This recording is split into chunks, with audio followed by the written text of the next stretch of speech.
Hello दोस्तों, मैं हूं हेमंत और आपका स्वागत है मेरे यूट्यूब चैनल पे। आप सभी लोग कैसे हैं? लॉकडाउन का टाइम आप लोगों को कैसा गुजर रहा है? शायद अच्छा गुजर रहा होगा, आप पढ़ते पढ़ते कुछ अपने घर वालों के साथ एंजॉय करते हुए। चलिए ठीक है, एंजॉय करिए उस जगह भी और एंजॉय करते हैं हम अपनी पढ़ाई के अंदर। ठीक है, एजुकेशन में करते हैं। आज हम शुरू करते हैं क्लास 9th ICSE सिविक्स का फर्स्ट चैप्टर, आर कॉन्स्टिट्यूशन। ठीक है, तो पहले हम जानते हैं कॉन्स्टिट्यूशन के बारे में कुछ चीज़ें। ठीक है, तो आइए चलो शुरू करते हैं कॉन्स्टिट्यूशन में। तो देखिए, इसमें इसकी पहले डेफिनेशन देखते हैं हम लोग। A constitution is a body of well defined laws to general to govern a country. Country को गवर्न करने के लिए पर्टिकुलर कुछ लॉज हमारे यहाँ पे कुछ प्रेस्क्राइब्ड हैं। किसके अंदर? कॉन्स्टिट्यूशन के अंदर। तो पूरी एक बुक है, उस बुक के अंदर कुछ जनरल, कुछ गवर्न करने के लिए कुछ गाइडलाइंस हैं, कुछ लॉज हैं, कुछ रूल्स के थ्रू क्या करते हैं, पूरे कंट्री को गवर्न करते हैं। तो पूरा जो सेट है, पूरा set of the laws and the rules, वही हमारा क्या है, वही कॉन्स्टिट्यूशन है। ठीक है, तो कॉन्स्टिट्यूशन के अंदर बेसिकली हम देखें तो इसके बेसिकली तीन अलग अलग टाइप के कुछ ऑर्गन्स आते हैं। फर्स्ट आता है इसके अंदर लेजिस्लेचर। लेजिस्लेचर को हम बोलते हैं पार्लियामेंट। ठीक है, ये कौन सा पार्ट हो गया हमारा? पार्लियामेंट का। ठीक है, ये पार्लियामेंट हो गया। इसके अंदर हम लोगों को पता है क्या होता है इसके अंदर, लोकसभा, राज्यसभा एंड प्रेसिडेंट। ठीक है, सेकंड हम बात करते हैं जो हम लेजिस्लेचर की। तो लेजिस्लेचर में हम क्या करते हैं कि ये लॉ मेकिंग बॉडी है। ठीक है, सेकंड आता है एग्जीक्यूटिव। एग्जीक्यूटिव का मेन काम क्या होता है? एग्जीक्यूटिव के अंदर होते हैं हमारे कौन लोग? सारे एमपीज़ होते हैं। ठीक है, एमपीज़ में बेसिकली कौन आते हैं? इसमें वो लोग जो क्या करते हैं, मिनिस्टर बनते हैं। एज मिनिस्टर बनने के क्या करते हैं, पूरे कंट्री के अंदर जो भी नए नए लॉज बने उनको एग्जीक्यूट करते हैं। ठीक है, वो लोग हो गए। जुडिशरी का मेन वर्क क्या होता है? जुडिशरी के मेन क्या आती हैं? तीन अलग अलग पार्ट आते हैं हमारे इसके अंदर। हाई इसमें आते हैं supreme court, high courts and third, हाँ, डिस्ट्रिक्ट कोर्ट्स। ठीक है, ये काम क्या करते हैं? ये सारा काम करते हैं जितने भी डिस्प्यूट्स होते हैं अलग अलग स्टेट्स के बीच में, कुछ लोगों के बीच में, उन सारे डिस्प्यूट्स को, जितने भी डिस्प्यूट्स हैं उनको रिजॉल्व करते हैं। ठीक है, तो अभी तक का हमारे यहाँ तक क्लियर हो गया। इसके बाद हम देखते हैं कि हमारे यहाँ पे ये कॉन्स्टिट्यूशन बना। आप देखते हैं पूरे वर्ल्ड के अंदर आपको अलग अलग जगह की कॉन्स्टिट्यूशन दिखेंगे। जैसे हमारा जो कॉन्स्टिट्यूशन है वो कैसा कॉन्स्टिट्यूशन है? वो रिटन कॉन्स्टिट्यूशन है। ठीक है, और बाकी बहुत सारी कंट्री हैं, उनके अंदर अगर हम देखें तो उनको हम बोलते हैं कि वो कैसे है? Unwritten constitution. तो बेसिकली इसमें एक कंसेप्ट आता है इसके अंदर कि अलग अलग कंट्रीज़ के अंदर क्या होता है कि पूरी एक कॉन्स्टिट्यूंट असेंबली बैठती है। कॉन्स्टिट्यूंट असेंबली को पहले फॉर्म करते हैं, फॉर्म होने के बाद क्या करती है, वो पूरे कंट्री के ऊपर पूरा क्या बनाती है, उस कंट्री के लिए कॉन्स्टिट्यूशन। तो बेसिकली हम बात करें तो ब्रिटेन के अंदर ऐसी कोई कॉन्स्टिट्यूंट असेंबली नहीं बैठी। ठीक है, तो उस जगह हम उसको कंसिडर करते हैं अनरिटन कॉन्स्टिट्यूशन के अंदर। हमारे इंडिया के अंदर अगर हम देखें तो इंडिया के अंदर क्या था? इंडिया के अंदर पूरी कॉन्स्टिट्यूंट असेंबली बनी, उसने पूरे इंडिया के लिए कॉन्स्टिट्यूशन फ्रेम किया। ठीक है, चलिए आगे आते हैं, हम इसकी नीड की बात करते हैं। Why do we need a constitution, कि हमें इसकी ज़रूरत क्या पड़ गई। पहले देखते हैं पूरे कंट्री, इतना बड़ा कोई कंट्री, उस पूरी कंट्री को, जैसे अगर आज की हम तादाद की बात करें तो आज कुछ पॉपुलेशन यहाँ की को जो आती है वो आती है 135 करोड़ के अराउंड कुछ पॉपुलेशन। ठीक है, जब जिस टाइम ये कॉन्स्टिट्यूशन बना था ये, तब इंडिया की पॉपुलेशन कुछ 30 to 35 करोड़ थी। ठीक है, तो वो भी पॉपुलेशन बहुत ज़्यादा थी। अभी हम बात करें तो उस पॉपुलेशन को पूरे गवर्न करने के लिए करना पड़ेगा, उसके लिए कुछ हमारे पास कुछ गाइडलाइंस होनी चाहिए, कुछ रूल रेगुलेशन होने चाहिए, उसके थ्रू पूरा कंट्री क्या होगा, क्या गवर्न हो पाएगा। ठीक है, तो क्या करता है देखो कॉन्स्टिट्यूशन मेन काम, it generates A degree of trust. इसमें क्या होता है? Trust and coordination. Coordination and trust के लिए करते हैं क्या, कि किसी जरूरत पड़ती है कॉन्स्टिट्यूशन की। Second, it specifies the composition. Composition को स्पेसिफाई करता है कितने कितने लोगों की, उनकी पावर कैसी होगी। एंड क्या होगा इसके अंदर? फंक्शन ऑफ द गवर्नमेंट, की गवर्नमेंट कैसे कैसे फंक्शन करेगी, गवर्नमेंट कैसे वर्क करेगी, सारा इसके अंदर दिया होता है। जितनी भी उनकी पावर्स होती हैं वो सारी इसके अंदर दी होती हैं। ठीक है, नेक्स्ट आता है it lays down limit on the powers. Power के ऊपर लिमिट, जैसे हमारे घर में रेगुलेटर का जो काम होता है, फैन क्या करता है? वो रेगुलेट करता है। क्या करता है? वो रेगुलेट करता है हमारे फैन को हम क्या कर सकते हैं? कम कर सकते हैं। सेम वही चीज़ें क्या है कि कॉन्स्टिट्यूशन बताता है किसकी पावर कितनी है, उस पावर के अकॉर्डिंग वो लोग वर्क कर पाएँ।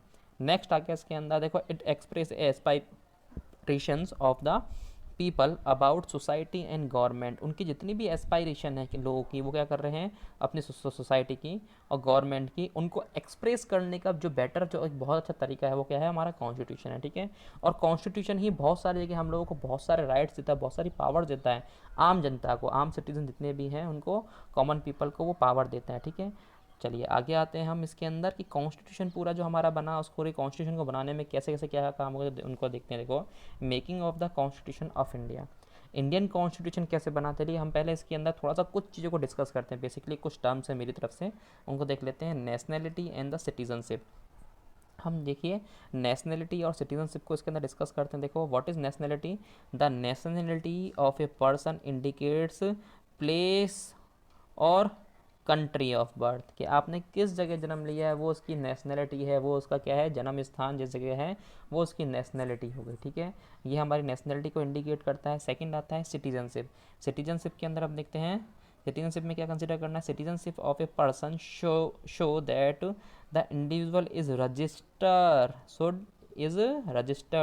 As a citizen by the government इसको रजिस्टर करती है, ठीक है ना, ऑफ द रिस्पेक्टिव कंट्री, किस कंट्री के अंदर वो इंसान जो है वो रजिस्टर्ड है। ठीक है, तो ये सारा क्या आता है, किसके अंदर आता है, हमारा सिटीजनशिप के अंदर। ठीक है, चलिए अगर किसी एक इंसान ने, जैसे किसी ने इंडिया के अंदर जन्म लिया तो वो क्या हो गया, उसकी नेशनलिटी हुई, लेकिन इंडिया के बाद वो किसी और दूसरी कंट्री के अंदर जाके वहाँ की क्या करता है, नागरिकता लेता है, तो वो क्या हुई उसकी, वो वहाँ की सिटीजनशिप कहाँ की हो गई, पर्टिकुलर जिस कंट्री के अंदर जा रहे हैं वो उस कंट्री की उनके पास सिटीजनशिप कंसिडर होगी। ठीक है, चलिए ये यहाँ तक हो गया हमारा। इसके अंदर हम देखते हैं कि इसके अंदर मेकिंग ऑफ द कॉन्स्टिट्यूशन, इस टॉपिक को हम देखते हैं आगे। देखो people of India were emerging from status of subject to that citizen. पहले क्या थे वो लोग, क्या है, इंडियन पीपल थे, पीपल से उनका स्टेटस क्या हो गया, आज उनका स्टेटस हो गया सिटीजन का। किसने दिया स्टेटस, ये स्टेटस दिया उसे उन लोगों को कॉन्स्टिट्यूशन ने। ठीक है ना। Next, the British had left it to the rulers of the princely state. देखिए अब क्या हुआ कि जो जितने भी हमारे यहाँ पे जो हमारे कंट्री को ब्रिटिशर जब छोड़ के गए 1947 के अंदर, तो उन्होंने क्या किया कि जो प्रिंसली स्टेट्स थी उनको छोड़ के गए। तो प्रिंसली स्टेट्स के अंदर भी क्या कंडीशन थी कि उनको अलग अलग कुछ पार्ट के अंदर प्रिंसली स्टेट और प्रोविंसेस थी कि उनको दो तीन ऑप्शन था। पहला ऑप्शन ये था या तो क्या किसके अंदर मिल जाए वो लोग, इंडिया के साथ, सेकंड पाकिस्तान के साथ, और थर्ड कंडीशन थी क्या, रिमेन इंडिपेंडेंट, क्या वो क्या कर सकते हैं वो लोग अलग हो सकते हैं। तो ऐसा हुआ, बहुत सारी स्टेट्स ने पाकिस्तान को चुना, बहुत सारी स्टेट्स ने इंडिया को, बहुत सारी स्टेट्स ने पाकिस्तान, और कुछ ने क्या किया कि कुछ रिमेन इंडिपेंडेंट, वो इंडिपेंडेंट जैसे JNK। ठीक है, JNK बाद में जाके वो क्या बन गया, इंडिया का एक, उसके पास स्पेशल स्टेटस मिल गया, इंडिया का एक अभिन्न अंग बन गया। ठीक है, चलिए वो जो स्टेटस था उसका वो अभी कुछ टाइम पहले हमने देखा कि वो रिवोक कर लिया हमारी गवर्नमेंट ने। ठीक है, आगे आते हैं, चलिए आते हैं the path to the constitution. अब देखते हैं कॉन्स्टिट्यूशन का पाथ देखते हैं कि ठीक है कि कॉन्स्टिट्यूशन बनाने के लिए क्या क्या काम हुए, कैसे कैसे हुए, तो उनमें देखते हैं। देखो the constitution of India was drafted bye constituent assembly ने बनाया। ठीक है, मैंने आपको पहले बताया था रिटन कॉन्स्टिट्यूशन के अंदर कंडीशन है कि कोई भी जो कंट्री है वो कंट्री क्या करेगी, अपने यहाँ पे कॉन्स्टिट्यूएंट असेंबली को फॉर्म करती है। ठीक है, was setup under the cabinet mission plan, किसके अंडर में हुआ ये, कैबिनेट मिशन प्लान के अंडर में, कौन कब, 1946। ठीक है, ये सारा हमारा कॉन्स्टिट्यूएंट असेंबली की बात कर रही है, चल रही है, पूरा कॉन्स्टिट्यूशन की बात चल रही है। Member of the constituent assembly, इनके मेंबर्स कहाँ से आए, इनके मेंबर्स को इनडायरेक्टली इलेक्ट किया। ठीक है, ये इलेक्टेड मेंबर्स थे, इनडायरेक्टली इलेक्टेड। ठीक है, इनडायरेक्टली, डायरेक्टली में ये होता है कि जो भी कैंडिडेट हैं उस कैंडिडेट को कौन चुने, कि जो जहाँ की जनता है वो डायरेक्टली उनको वोट कास्ट करे, जैसे हमारे लोकसभा के अंदर होता है।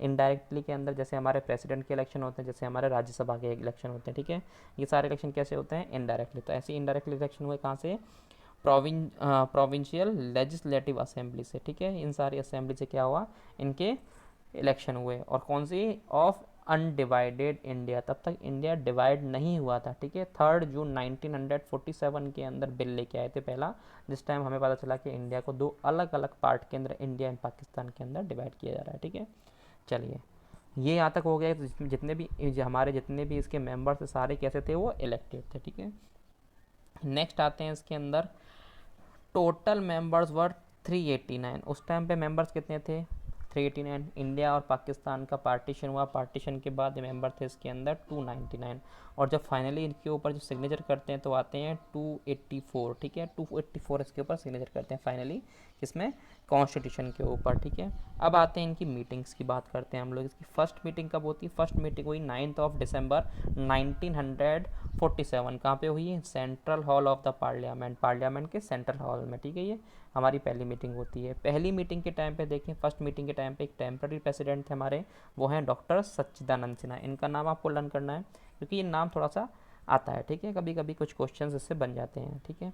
नेक्स्ट आता है 11 दिसंबर को उनकी एक मीटिंग होती है। 11 दिसंबर को क्या करते हैं, इस टाइम पे जो टेम्पररी जो वहाँ के जो प्रेसिडेंट थे उनकी पोस्ट को ख़त्म करके क्या करते हैं, उनको हटा के रिप्लेस करके किसको लेके आते हैं, ये लेके आते हैं डॉक्टर राजेंद्र प्रसाद को। डॉक्टर राजेंद्र प्रसाद क्या बन गया इस टाइम पे, परमानेंट चेयरमैन किसके, पूरे कॉन्स्टिट्यूएंट असेंबली के, ठीक है। ये जिसको क्या काम करना है, ये पूरा कॉन्स्टिट्यूशन फ्रेम करना है।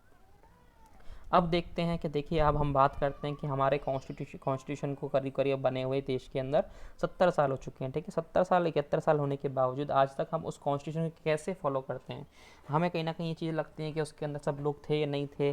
तो देखिए इसके अंदर सभी लोगों का इसके अंदर क्या था, पार्टिसिपेशन था, देखिए। तो आप देखते हैं all the major smaller committees, जितनी भी मेजर स्मॉलर कमिटीज़ थी, कौन कौन सी थी, कम्युनिटीज़, सॉरी कमिटीज़ नहीं, कम्युनिटीज़, सॉरी। द हिंदूज, इसमें हिंदूज़ भी थे, मुस्लिम, सिख, एंग्लो इंडियंस, क्रिश्चियन, ये सब लोग हो गए। दूसरे और कौन है इनके अंदर, देखो पारसी लोग भी हैं। इन सब का प्रॉपर क्या था, उन कॉन्स्टिट्यूंट असेंबली के थ्रू इनका रिप्रेजेंटेशन था, ठीक है।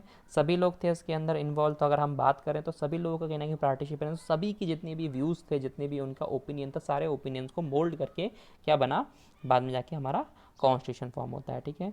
अब आते हैं इसके अंदर फीमेल कैंडिडेट भी थी, फीमेल मेंबर्स भी थी, ठीक है, इनके अंदर, ठीक है। विजय लक्ष्मी पंडित जैसे सरोजनी नायडू, ऐसे कुछ लोग थे, वो जो क्या थी फीमेल, जो वो भी इसके अंदर इन्वॉल्व थी, ठीक है। आगे आते हैं schedule caste SC and schedule tribe ST, ये भी किस में थे, सीए कॉन्स्टिट्यूएंट असेंबली में, ये लोग भी इसके अंदर इन्वॉल्व थे, ठीक है। तो कहीं ना कहीं अगर हम बात करें कॉन्स्टिट्यूशन की, तो हमें डेमोक्रेटिक वे में पूरा हमारा क्या बना, कॉन्स्टिट्यूशन बना, जिसमें क्या किया कि हर सेक्शन को, हर टाइप के जो लोग थे, rich section, poor section, middle section, females, even सबको, एससी एसटी, माइनॉरिटी, सब लोगों को उसके अंदर इन्वॉल्व किया गया, ताकि कहीं ना कहीं कल को ये ऐसा ना हो कि देश के अंदर कोई परेशानी उनके लिए बढ़नी शुरू हुआ, ठीक है। अब आते हैं हमारा कॉन्स्टिट्यूशन क्या हुआ, कॉन्स्टिट्यूशन अब तक फ्रेम हो गया। कॉन्स्टिट्यूशन फ्रेम हो गया तो फ्रेम होने के देखिए हम कुछ और भी अलग अलग उसकी की टर्म्स हैं, कुछ और चीज़ें हैं, उनको भी देखते हैं। देखो इसमें आता है एडप्शन, आता है इनेक्टमेंट, आता है एनफोर्मेंस, आता है, ठीक है। तो उनको देखते हैं कि कैसे कैसे कब कब किन किन डेट्स के अंदर हुआ। तो देखिए पहली मीटिंग हमने देखी, फर्स्ट मीटिंग कब हुई थी, 9 दिसंबर 1947 के अंदर हुई इनकी फर्स्ट मीटिंग, ठीक है। अब इसमें एक रोल आता है ड्राफ्टिंग कमेटी का। जितनी भी कमिटीज़ थी उन कमिटीज़ में सबसे मेजर रोल जिस कमेटी का था वो ड्राफ्टिंग कमेटी का था। जैसे हम क्या करते हैं, जैसे हमें कोई अपना प्रोजेक्ट वर्क करना है, प्रोजेक्ट वर्क के अंदर क्या करना होता है, हम बहुत सारा सामान इकट्ठा करते हैं, बहुत सारी नॉलेज, बहुत सारी इन्फॉर्मेशन इकट्ठी करते हैं, उसमें चीज़ों को फिर एडिटिंग करते हैं। एडिटिंग करने के बाद जो हम क्या करते हैं, फाइनल क्या करते हैं, उसका पूरा एक प्रोजेक्ट बन के हमारा तैयार होता है। तो मेन करने वाला कौन होता है, एक ड्राफ्टिंग कमेटी होती है, ठीक है। तो ये क्या है, हमारी एक ड्राफ्टिंग कमेटी। इसको प्रेसिड करने वाले कौन थे, डॉक्टर बी आर अम्बेडकर इसके चेयरमैन, ठीक है, ठीक है। और आपको पता होगा डॉक्टर बी आर अम्बेडकर बहुत ही ज़्यादा, अगर आप देखें तो नॉलेजेबल पर्सन थे, ठीक है। इनको देखें तो ये लॉ के अंदर और एजुकेशन के अंदर स्पेसिफिक नॉलेज रखने वाले इंसान थे, ठीक है। और अगर बात करें तो जितना भी हमारे पुअर सेक्शन है, जितने भी हमारे दलित थे, हमारे एससी एसटी के लोग थे, उनके अपलिफ्टमेंट के लिए इन्होंने बहुत काम किया है। सोशल रिफॉर्मर भी थे, ठीक है। ये स्कॉलर थे बहुत अच्छे, ये अच्छी खासी नॉलेज रखते थे, फॉरेन से पढ़ के आए थे, ठीक है। चलिए इनके बारे में देखते हैं। देखो ड्राफ्टिंग कमेटी के बारे में, the assembly had 8 major committees, अलग अलग कमिटीज़ है जो आपकी बुक के अंदर इतना मेंशन नहीं है, उनकी आपको जरूरत नहीं है। मेन जो कमेटी है उसमें है एक ड्राफ्टिंग कमेटी। उसका काम क्या था, उसके अंदर उसका काम क्या था, to examine the various issue in depth तक हर इश्यूज़ को उसके ऊपर बात करना। और आप देखिए 2 ईयर्स 11 मंथ एंड 17 डेज तक क्या हुआ, इनके ऊपर बहुत सारी डिस्कशंस एंड डिबेट्स हुई, चीज़ों को बड़ा ही क्लियरली चीज़ों के ऊपर क्या डिबेट्स हुए, जिससे क्या हुआ उन चीज़ों को क्लियर कर सके कहीं ना कहीं। ऐसा ना हो किसी पर्टिकुलर एक सेक्शन की पर्टिकुलर कुछ लोग हैं, उनकी कोई वॉइस है, उसको क्या करते हैं, उस जगह हम डाइल्यूट कर दें, कहीं ना ही ख़त्म कर दें, वो चीज़ काम नहीं था इसके अंदर, ठीक है। Doctor B R Ambedkar its chairman, ठीक है। इसीलिए बोलते हैं हम लोग, क्या बोलते हैं, father of the Indian constitution. Doctor B R Ambedkar is known as father of the Indian constitution. उन्हें क्या मानते हैं हम लोग, क्या किस नाम से जानते हैं, इंडियन कॉन्स्टिट्यूशन के पितामह के नाम से, ठीक है। उनका बहुत बड़ा रोल था इसके अंदर, ठीक है। आगे आते हैं, doctor B R Ambedkar was first law minister. ये क्या थे, फर्स्ट लॉ मिनिस्टर थे, किसके अंदर, ये नेहरूज कैबिनेट, नेहरू जी की कैबिनेट के अंदर पहले लॉ मिनिस्टर थे कौन, doctor B R Ambedkar ji, ठीक है। तो अभी तक हमारा यहाँ तक हो गया। नेक्स्ट हम शुरू करते हैं इसके अंदर date of enactment and adoption of the constitution. किस डेट में हमने इसे एडप्ट किया और किस दिन इसे हमने इसे इनेक्ट किया, ठीक है, वो देखते हैं। देखो अब आते हैं एडप्ट करने की डेट आती है। एडप्ट तो पहले कर लिए, इनेक्टमेंट बाद में होता है। देखिए तो क्या हुआ, कॉन्स्टिट्यूंट असेंबली ने इसे एडप्ट किया कब, 26 नवंबर 1949 के अंदर। 26 नवंबर 1949 के अंदर। कितना टाइम लगा, देखिए कितना टाइम हो गया, देखो 2 ईयर्स 11 मंथ एंड 17 डेज। कुछ जगह आपको शायद ये 18 डेज आपको मिल सकता है, ठीक है। तो आप कंफ्यूज मत होइएगा, अगर आपको कहीं ऐसा ऑब्जेक्टिव क्वेश्चन आते हैं इसमें 17 और 18 दोनों हैं, तो आप अपने अपने सेंस से करना है। वैसे दोनों डेट एक साथ नहीं आएंगे, अगर जो भी आती है, जैसे 18 आता है तो आप 18 करिए टिक, और 17 आता है तो 17 करिए टिक। आपकी बुक के अंदर जो है वो 17 कई जगह मेंशन किया हुआ है, ठीक है। नेक्स्ट आता है the constituent assemblies debate have been published in several volume. अलग अलग वॉल्यूम के अंदर इसे पब्लिश किया, और आज आप देखें तो सेंट्रल हॉल के अंदर आज तक इसकी सारी डिबेट्स की कॉपीज़ हमें अवेलेबल हैं, ठीक है। चलिए, अभी हमारा अभी तक क्या हुआ था, इसका क्या हुआ, इसका एडप्शन हुआ था। अब इसका इनेक्टमेंट और एनफोर्समेंट अगर हम बात करें तो क्या हुआ, किस दिन ये किया इनेक्ट हुआ, कंट्री के अंदर इन्फोर्स हुआ ये on 26 January 1950 is also known as republic day. इस दिन हमारा कंट्री क्या बनता है, रिपब्लिक बनता है। अब तक हमारा कंट्री जो था वो कैसा हो रहा था, कंट्री इंडिपेंडेंट हो पाया था। अब क्या हुआ, हमारे पास कॉन्स्टिट्यूशन आ गया, हमारा कंट्री कैसा बन गया, रिपब्लिक बन गया। रिपब्लिक बनने का मेन क्या है कि इसके अंदर हमारा जो भी प्रेसिडेंट की जो पोस्ट होती है वो कैसे इलेक्टेड मेंबर होंगे, ठीक है। ऐसे कुछ की टर्म्स आएंगे, उनके बारे में हम डिस्कस करेंगे। रिपब्लिक में और डेमोक्रेसी में क्या फ़र्क होता है, वो सारे हम सारे डिफरेंसेस को उस जगह देखेंगे। अब देखते हैं, हमने एक पर्टिकुलर एक डेट दे रखी है इसके अंदर, देखो वाई 26 जनवरी 1950। ये 50 तो अब बाद में रही है, वाई 26 जनवरी फॉर कॉन्स्टिट्यूशन, या फिर पर्टिकुलर इसी डेट को क्यों किया, जब हमारा ऑलरेडी हमारा कॉन्स्टिट्यूशन बन के एडप्ट हमने कर लिया 26 नवंबर 1949 को, तो इस दिन इनेक्ट कर देते हैं। क्यों रोके रखा हमने इस दिन तक, तो इस डेट को हम इसकी इंपॉर्टेंस को आगे देखते हैं, चलिए ठीक है। तो in December 1929 under the presidency of Pandit Jawaharlal Nehru. Pandit Jawaharlal Nehru क्या थे उस टाइम पे, प्रेसिडेंट थे किसके, कांग्रेस के, ठीक है। कांग्रेस के प्रेसिडेंट थे, और इनका एक सेशन हुआ था लाहौर कांग्रेस सेशन, ठीक है। आप लोगों को लर्न करना है, आपके काम आएगा ये।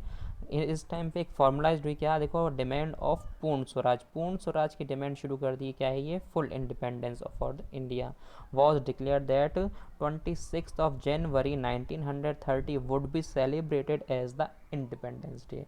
कि उन्होंने क्या पहले से इंडिपेंडेंस, सॉरी स्पेलिंग थोड़ी मिस्टेक हो गई है, इंडिपेंडेंस डे की तरह उन्होंने क्या किया, इसको सेलिब्रेट करने के लिए फिक्स कर लिया। कभी ये दिसंबर 1929। और आप माने, और फिर उसके बाद क्या करते हैं ये लोग, उस टाइम हमारा देश आज़ाद नहीं होता, लेकिन फिर भी 26 जनवरी 1930 से हमारे देश के अंदर फर्स्ट टाइम उस डे को इंडिपेंडेंस डे की तरह सेलिब्रेट करते रहे, ठीक है। और ये कब तक कंटिन्यू रहा, ये 1946-47 तक कंटिन्यू रहा। उसके बाद देखते हैं हम लोग कि हमारा कंट्री आज़ाद होता है कब, 15 अगस्त 1947। उसके बाद हमारी डेट जो है वो चेंज हो जाती है। तो इस पर्टिकुलर एक 26 जनवरी की जो डेट है उसकी एक इम्पोर्टेंस को बरकरार रखने के लिए क्या किया हमने, कि इस जगह इस हमारी जो कॉन्स्टिट्यूंट असेंबली, हमारे यहाँ के जो पॉलिटिकल लीडर्स हैं, जितने भी स्कॉलर्स हैं, उन्होंने इस पर्टिकुलर डेट को फिक्स करके इसी दिन हमारे कंट्री के अंदर जो हमारा कॉन्स्टिट्यूशन उसे इन्फोर्स किया, ठीक है। अभी तक के लिए हम एक काम करते हैं, इस लेक्चर को हम यहाँ ख़त्म करते हैं, इस टॉपिक को। उसके बाद हम नेक्स्ट लेक्चर के अंदर, हमारी नेक्स्ट वीडियो के अंदर इसको आगे डिस्कस करते हैं, ठीक है। Okay, thank you.